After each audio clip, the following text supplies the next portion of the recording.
नमस्कार दोस्तों। सबसे पहले तो आप सभी को दीपावली की हार्दिक शुभकामनाएं। दोस्तों, नई नोटिफिकेशन आउट किया गया है ईस्टर्न सेंट्रल रेलवे की तरफ से अप्रेंटिसशिप ट्रेनिंग के लिए। दोस्तों, अगर आप इस ट्रेनिंग के बारे में डिटेल में जानना चाहते हैं तो आप इस वीडियो में एंड तक बने रहिए, सो दैट आपको पता चल पाए कि अप्रेंटिसशिप ट्रेनिंग के लिए क्या क्वालिफिकेशन होने चाहिए, क्या एज लिमिट होनी चाहिए, कौन सी कैटेगरी के कैंडिडेट्स को कितना एज में रिलैक्सेशन दिया जाएगा, कलेक्शन किस तरह से ले सकते हैं, स्टिपेंड कितना दिया जाएगा, कौन से डिवीजन में कितने फ्लोट्स हैं, और मोस्ट इंपॉर्टेंट थिंग जो आपके माइंड में डाउट रहता है, इसमें सिर्फ ट्रेनिंग ही करवाया जाएगा या फिर परमानेंट जो भी दिया जाएगा, और भी एटसेट्रा चीज़ों को डिस्कस करेंगे। और दोस्तों, अगर आप इस चैनल पे फर्स्ट टाइम विजिट किए हैं तो इस चैनल पे जुड़ जाइए, क्योंकि जब भी जॉब से संबंधित नई नोटिफिकेशन आउट होगा देन इस चैनल के माध्यम से आपको नोटिफिकेशन मिल जाएगा। और दोस्तों, इस वीडियो को अपने दोस्तों को भी शेयर कर दें, सो दैट आपके दोस्तों को भी इस अप्रेंटिसशिप ट्रेनिंग के बारे में पता चल सके। तो चलिए डिस्कशन स्टार्ट करते हैं। ईस्ट सेंट्रल रेलवे इंडिया के all eligible and interested candidates को अप्रेंटिसशिप ट्रेनिंग के लिए ऑनलाइन एप्लीकेशन इनवाइट करता है। ऑनलाइन एप्लीकेशन आप 10/12/2023 से 9/12/2023 के बीच में अप्लाई कर सकते हैं। अब जानते हैं सिलेक्शन प्रोसेस। दोस्तों, जो आप 10th में मार्क्स ऑब्टेन किए हैं प्लस आईटीआई में जो आप मार्क्स ऑब्टेन किए हैं, दोनों का इक्वल वेटेज होगा 50-50%। और दोनों के परसेंटेज को कंबाइन करके कैंडिडेट्स को शॉर्टलिस्ट किया जाएगा। शॉर्टलिस्ट करने के बाद डॉक्यूमेंट वेरिफिकेशन होगा। डॉक्यूमेंट वेरिफिकेशन के बाद फाइनल मेरिट लिस्ट तैयार किया जाएगा एंड देन कैंडिडेट्स को अप्रेंटिसशिप ट्रेनिंग के लिए मेल किया जाएगा एंड देन आप अप्रेंटिसशिप ट्रेनिंग ज्वाइन कर सकते हैं। इन केस ऑफ टाई, अगर मान के चलिए कि टू कैंडिडेट्स हैं, एक्स और वाई, एक्स कैंडिडेट्स का परसेंटेज 90% हो गया और वाई कैंडिडेट्स का भी परसेंटेज 90% हो गया और दोनों अनरिजर्व से ही बिलोंग करते हैं, तो देखिए ऐसा केस में जिन कैंडिडेट्स का एज ज़्यादा होगा उन कैंडिडेट्स को फर्स्ट प्रेफरेंस दिया जाएगा। मान के चलिए कि एक्स का एज 23 हो रहा है और वाई का एज हो रहा है 21, तो एक्स कैंडिडेट्स को फर्स्ट प्रेफरेंस दिया जाएगा। अगर एज भी सेम हो जाता है तो ऐसा केस में जो कैंडिडेट्स 10th पहले पास किए होंगे, suppose that x candidate 10th 2018 में पास किए हैं और वाई कैंडिडेट्स 2017 में, तो वाई कैंडिडेट्स को फर्स्ट प्रेफरेंस दिया जाएगा। ओके। अब दोस्तों जानते हैं division wise floats. Danapur division में टोटल 675 फ्लोट्स है, जिसमें फिटर ट्रेड के लिए 201 फ्लोट्स है, जिसमें अनरिजर्व के लिए 82 है, ओबीसी के लिए 54 है, एससी एप्लीकेंट्स के लिए 30 है, एसटी एप्लीकेंट्स के लिए 15 है, ईडब्ल्यूएस के लिए 20 है। सिमिलरली दोस्तों, आप ट्रेड एंड कैटेगरी वाइज देख सकते हैं कि कौन से ट्रेड में कौन से कैटेगरी के कैंडिडेट्स के लिए कितने फ्लोट्स हैं। धनबाद डिवीजन में टोटल 156 फ्लोट्स है। सिमिलरली आप ट्रेड एंड कैटेगरी वाइज देख लीजिए।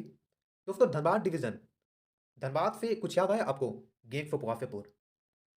दोस्तों, आप सोच रहे होंगे कि गैंग्स ऑफ वासेपुर का मैं प्रमोशन कर रहा हूँ क्या? देखिए ऐसा कुछ नहीं है। मैं अज्यूम करके चल रहा हूँ कि most of the youth gangs of Wasseypur movie को देखे होंगे, तो मैं कंफर्म करवा रहा हूँ कि हाँ, गैंग्स ऑफ वासेपुर वाला ही धनबाद है। Okay.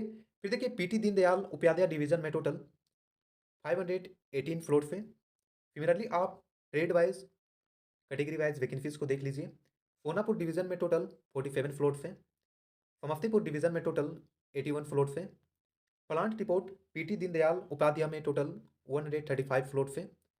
Carriers repair workshop Harnaut में टोटल 110 फ्लोट्स है। मैकेनिकल वर्कशॉप समस्तीपुर में टोटल 110 फ्लोट्स हैं। दोस्तों, मेरा एक सजेशन है, देखिए जिस भी डिवीजन से आप बिलोंग करते हैं उस डिवीजन से ही आप अप्लाई करें, क्योंकि देखिए इसमें आपको स्टिपेंड के अलावा और कुछ भी नहीं दिया जाएगा। ओके। जैसे कि एचआरए हो गया, ट्रेवलिंग अनाउंसेस हो गया, तो ये सब आपको नहीं दिया जाएगा। तो दोस्तों, जिस भी डिवीज़न के नियर में आप रहते हैं, उस डिवीज़न से ही आप अप्लाई करें। अदरवाइज़ आपका इंडिविजुअल चॉइस है, आप कहीं से भी अप्लाई कर सकते हैं। ओके। अब दोस्तों जानते हैं एज लिमिट। देखिए एज 15 से 24 साल के बीच में होनी चाहिए एज़ ऑन 1/1/2023। एज रिलैक्सेशन दिया जाएगा as per the rules. SC ST category के कैंडिडेट्स को 5 ईयर तक का एज में रिलैक्सेशन दिया जाएगा। ओबीसी कैटेगरी के कैंडिडेट्स को 3 ईयर तक का एज में रिलैक्सेशन दिया जाएगा।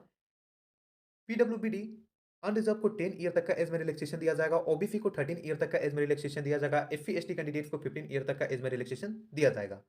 एक सर्विसमैन कैंडिडेट्स को 3 ईयर तक का एज में रिलैक्सेशन दिया जाएगा। सिमिलरली दोस्तों, आप देख सकते हैं यहाँ पर कि और कौन से कैटेगरी के कैंडिडेट्स को कितना एज में रिलैक्सेशन दिया जाएगा। अब जानते हैं एजुकेशन क्वालिफिकेशन। तो देखिए क्वालिफिकेशन कम से कम 10th पास या फिर equivalent under 10+2 examination system with minimum 50% marks होने चाहिए। साथ ही साथ आईटीआई रिलेवेंट ट्रेड में होने चाहिए। National trade certificate in the notified trade issued by national council for vocational training या फिर provisional certificate issued by national council for vocational training या फिर state council for vocational training के द्वारा issue किए हुए होने चाहिए। और दोस्तों देखिए, जिस भी ट्रेड के लिए आप अप्लाई करना चाहते हैं, सपोज दैट आप इलेक्ट्रीशियन के लिए अप्लाई करना चाहते हैं, तो आपका आईटीआई इलेक्ट्रीशियन में ही होना चाहिए। ओके। अब दोस्तों जानते हैं एप्लीकेशन फी। तो देखिए, SC, ST, PWBD women candidates को इस एप्लीकेशन को अप्लाई करने के लिए किसी भी तरह का पेमेंट नहीं करना होगा। ये सारे कैंडिडेट्स को छोड़ करके बाकी जितने भी कैंडिडेट्स आते हैं उन सभी को 100 रुपीज़ पे करना होगा। इसका पेमेंट आप ऑनलाइन कर सकते हैं, that is credit card, debit card, net banking etcetera के थ्रू। और दोस्तों एक बार आप एप्लीकेशन फ़ी को पेमेंट कर देते हैं, तो किसी भी सर्कमस्टेंसेस पर आप रिफंड नहीं कर पाएँगे। ओके? सो आप अप्रेंटिसशिप ट्रेनिंग करने के लिए विलिंग हैं, तभी आप अप्लाई करें, अदरवाइज़ आप अप्लाई ना करें। आपका मनी वेस्ट हो जाएगा। ओके? अब दोस्तों देखिए, यहाँ पर मेंशन किया गया है कि आप किस तरह से इस एप्लीकेशन को अप्लाई कर सकते हैं। तो आप इस साइट पे विज़िट करिएगा एंड देन लॉगिन करिएगा। लॉगिन करने के बाद जो-जो यहाँ पर मेंशन किया गया है पॉइंट्स, इसको आप एक नज़र डाल लीजिए, देख लीजिए। अब देखिए, ये सारे डॉक्यूमेंट्स का आपको ज़रूरत होगा जब आप एप्लीकेशन को अप्लाई करेंगे, तो यहाँ से देख लीजिए आप। अब दोस्तों देखिए, स्टिपेंड के बारे में स्पष्ट यहाँ पर नहीं किया गया है।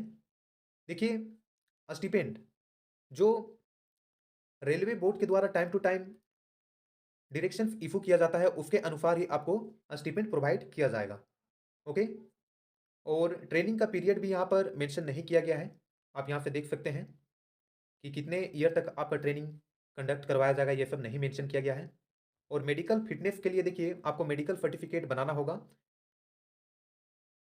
देखिए, सिग्नेचर मेडिकल सर्टिफिकेट में असिस्टेंट सर्जन ऑफ सेंट्रल या फिर स्टेट हॉस्पिटल से कम का नहीं होना चाहिए। अगर इससे कम रैंक के डॉक्टर से आप सिग्नेचर करवाते हैं मेडिकल सर्टिफिकेट में, तो एक्सेप्ट नहीं किया जाएगा। तो दोस्तों डॉक्यूमेंट वेरिफिकेशन में जब आप जाएँगे उस समय मेडिकल सर्टिफिकेट का ज़रूरत होगा, तो आप मेडिकल सर्टिफिकेट को तैयार कर लें, अगर आप अप्लाई करना चाहते हैं तो। और देखिए, एप्लीकेशन को अप्लाई करते समय किसी भी तरह का प्रॉब्लम फेस करते हैं, तो आप इस नंबर पे कॉन्टैक्ट कर सकते हैं। टाइम 11 बजे से 5 बजे तक, सैटरडे, संडे और हॉलिडेज़ को ये नंबर नहीं लगेगा। अब दोस्तों इम्पोर्टेंट इंस्ट्रक्शंस को एक नज़र डाल लीजिए, सो दैट एप्लीकेशन को अप्लाई करते समय किसी भी तरह का मिस्टेक ना हो। दोस्तों देखिए, इसमें स्पष्ट कर दिया गया है कि अगर आपका सर्टिफिकेट रॉन्ग, फेक, फ़ॉल्स पाया जाता है, तो आपको ट्रेनिंग से कभी भी टर्मिनेट किया जा सकता है। आपको अप्रेंटिसशिप ट्रेनिंग से कभी भी बाहर निकाला जा सकता है। तो दोस्तों एप्लीकेशन को जब भी आप अप्लाई करें, उस समय वो इन्फॉर्मेशन ही दें जो आपके सर्टिफिकेट में है। अगर देखिए, जब डीबी होता है और जो एप्लीकेशन आप अप्लाई किए हैं, उससे अगर मिसमैच हो जाता है, तो दोस्तों आपको रिजेक्ट कर दिया जाएगा। ओके? सो आप इस तरह का मिस्टेक ना करें। और जब डीबी होगा, उस समय आपको खुद के एक्सपेंस से आपको जाना होगा, क्योंकि यहाँ पर मेंशन कर दिया गया है कि डीबी के दौरान आपको किसी भी तरह का अलाउंस पे नहीं किया जाएगा। ओके? और दोस्तों मोस्ट इंपोर्टेंट थिंग जो आपके माइंड में डाउट होगा कि सर इसमें सिर्फ ट्रेनिंग ही होगा या फिर परमानेंट जॉब भी दिया जाएगा। तो दोस्तों देखिए, इस नोटिस में स्पष्ट कर दिया गया है कि इसमें सिर्फ ट्रेनिंग ही होगा, परमानेंट जॉब नहीं दिया जाएगा। ओके? पर आप सोच रहे होंगे कि सर इसका फ़ायदा क्या है ट्रेनिंग का? तो देखिए दोस्तों, जो आप थ्योरी में सीख के आए हैं आईटीआई के दौरान, वो थ्योरी को आपको प्रैक्टिकल में अप्लाई करने का मौका मिलेगा, अपॉर्च्युनिटी मिलेगा एंड देन आपके पास एक सर्टिफिकेट भी होगा। देखिए, जब भी फिर वैकेंसीज़ आउट होगा ना, रेलवे का या फिर किसी और अदर कंपनी का, तो दोस्तों अदर्स के कंपैरिज़न में आपको मोस्ट प्रायोरिटी दिया जाएगा। क्योंकि अभी बोकारो का बोकारो सेल का वैकेंसी आउट हुआ था, उसमें सिर्फ जो कैंडिडेट्स अप्रेंटिसशिप ट्रेनिंग कंप्लीट किए हुए हैं, वैसे कैंडिडेट्स को ही सिलेक्शन किया जा रहा था। ओके? तो दोस्तों आप अप्रेंटिसशिप ट्रेनिंग को कर लें, अगर आपके पास टाइम है तो। अगर आप सीरियस हैं, किसी और एग्ज़ामिनेशन का प्रिपरेशन कर रहे हैं, तो आप इसको छोड़ सकते हैं। ओके? तो दोस्तों अगर आपके पास टाइम है और अगर आप कुछ नहीं कर रहे हैं, तो आप इस ट्रेनिंग को कर लीजिए। आपको स्टिपेंड तो दिया ही जाएगा। ओके? स्टिपेंड के साथ आपको सर्टिफिकेट भी दिया जाएगा और आपका नॉलेज भी एनहांस हो जाएगा। ओके? तो आई होप दोस्तों आपको इस ट्रेनिंग के बारे में क्लियर हो गया होगा।